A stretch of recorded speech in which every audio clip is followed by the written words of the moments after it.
Hello there and welcome back to CSEC English B Solutions with your favorite virtual tutor, Miss Athalie.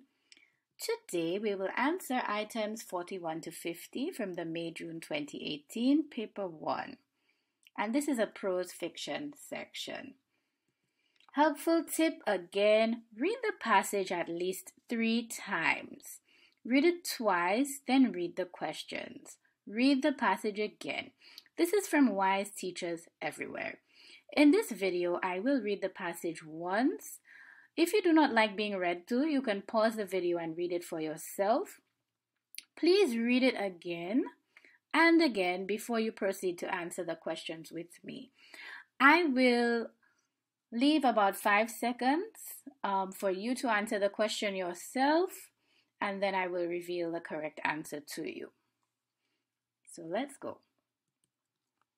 One day, without meaning to, I broke a plate. The only plate of its kind that Eunice had ever owned. A plate made of bone china. And the words, "I am sorry," would not pass my lips. The sadness she expressed over this loss fascinated me. It was so thick with grief, so overwhelming, so deep, as if the death of a loved one had occurred. She grabbed the thick pouch that was her stomach. She pulled at her hair. She pounded her bosom. Large tears rolled out of her eyes and down her cheeks, and they came out in such profusion that if a new source of water had sprung up from them, as in a myth or a fairy tale, my small self would not have been surprised.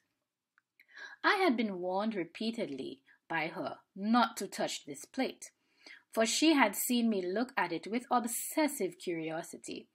I would look at it and wonder about the picture painted on its surface, a picture of a wide open field filled with grass and flowers in the most tender shades of yellow, pink, blue, and green.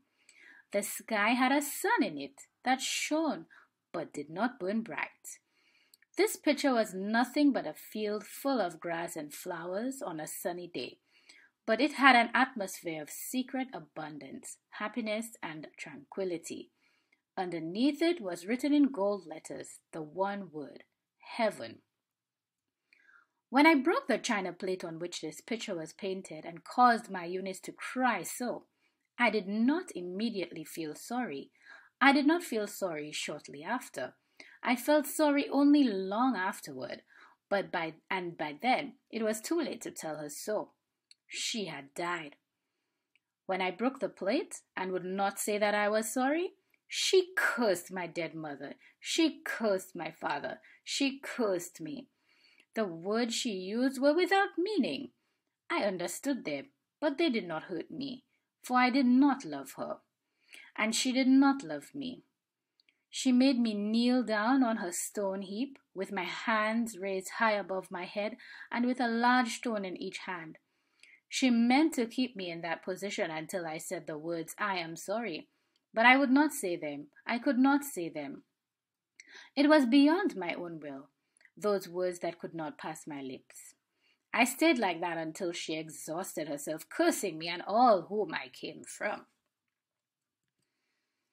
As I was kneeling there, I saw 3 land turtles crawling in and out of the small space under the house, and I fell in love with them. I wanted to have them near me. I wanted to speak only to them each day for the rest of my life. Long after my ordeal was over, resolved in a way that did not please my Eunice, for if I did not say I was sorry, I took all 3 turtles and placed them in an enclosed area where they could come and go as they pleased, and so were completely dependent on me for their existence. I would bring to them the leaves of vegetables and water in small seashells. I thought them beautiful, their shells dark gray with faint yellow circles, their long necks, their unjudging eyes, the slow deliberateness of their crawl. But they would withdraw into their shells when I did not want them to, and when I called them, they would not come out. And this is adapted from Jamaica Kincaid, The Autobiography of My Mother. So let us move on to the questions. Remember to read again if you have not already done so. First one. What narrative point of view is used in this passage? A. First person. B. Second person. C. Third person limited. D. Third person omniscient.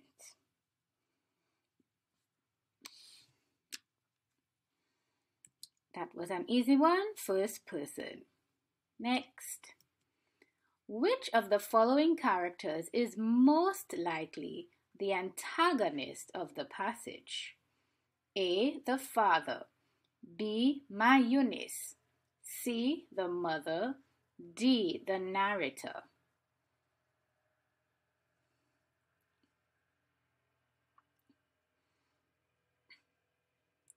The answer is D. The narrator. And this one has been debated by several English B teachers. Can the narrator of a passage, a story, be the antagonist? Usually, it's not the case, but yes, it is possible.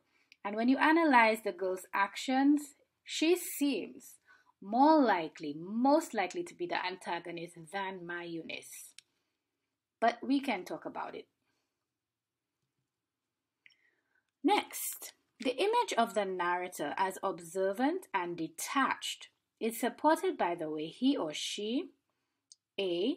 Describes in detail my Eunice's sadness over the broken plate. B. Focuses on the beauty of the turtle's shells, necks, eyes, and crawl. C. Describes her own attention to the plate as one of obsessive curiosity. D. Pays attention to the details on the plate and shows no remorse when it is broken.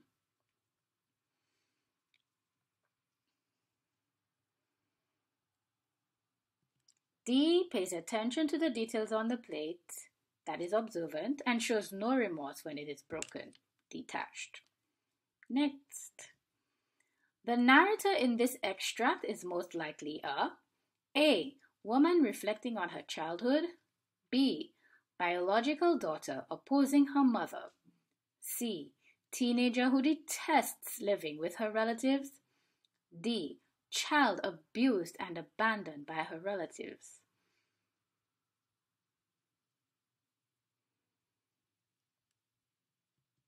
A.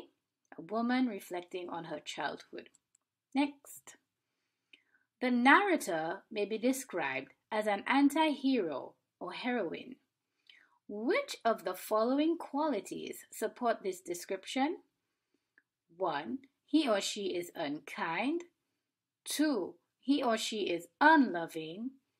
3. He or she is unrepentant. A. 1 and 2 only. B. 1 and 3 only. C. 2 and 3 only. D. 1, 2, and 3.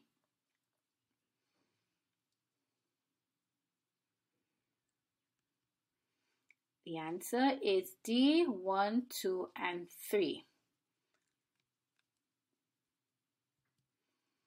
The action which best revealed that my Eunice was a disciplinarian was her A. Cursing of the narrator. B. Punishing of the narrator. C. Demanding an apology. D. Grieving over the broken plate.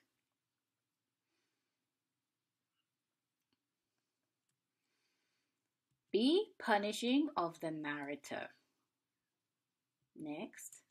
The narrator refused to apologize because he or she A. Rejected my Eunice's authority. B.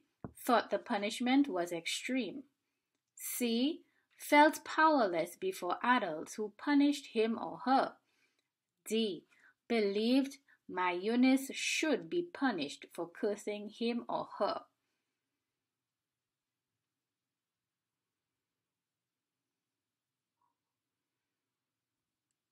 A. Rejected my Eunice's authority. Next, which of the following words best describe the tone of the passage? A. Extreme anger. B. religious reverence.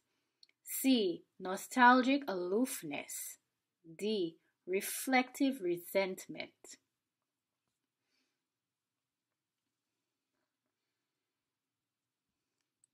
C, nostalgic aloofness. If you are not sure what any of these words mean, now is a good time to get a dictionary and find out what they mean, because some of these words tend to reappear for CSEC. You never know. You might get a question just like this. So learn what these words mean. Reverence, nostalgic, aloofness, reflective, resentment. Next. The statement, but they would withdraw into their shells when I didn't want them to, and when I called them, they would not come out, suggests that the narrator wants to A, dominate the vulnerable, B, feel important and sociable, C, love and care for the small creatures, D, exert her authority and lack of control.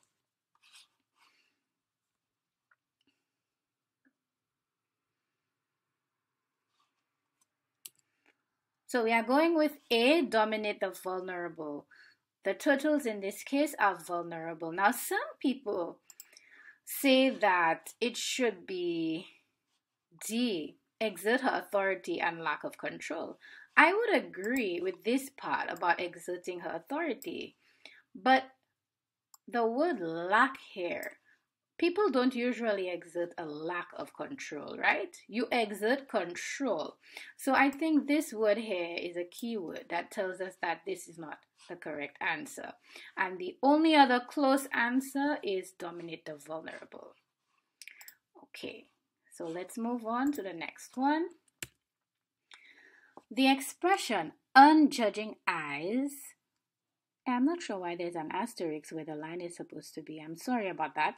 Is an example of A, simile, B, oxymoron, C, metaphor, D, alliteration. The answer is metaphor. Easy, right? If not, keep at it, keep practicing. That is how you improve. Next time we will probably look at another poem because somebody requested that, Elephant, which is a tricky one. So you can actually read it before I make that video and we can have an interesting discussion about it. See you next time.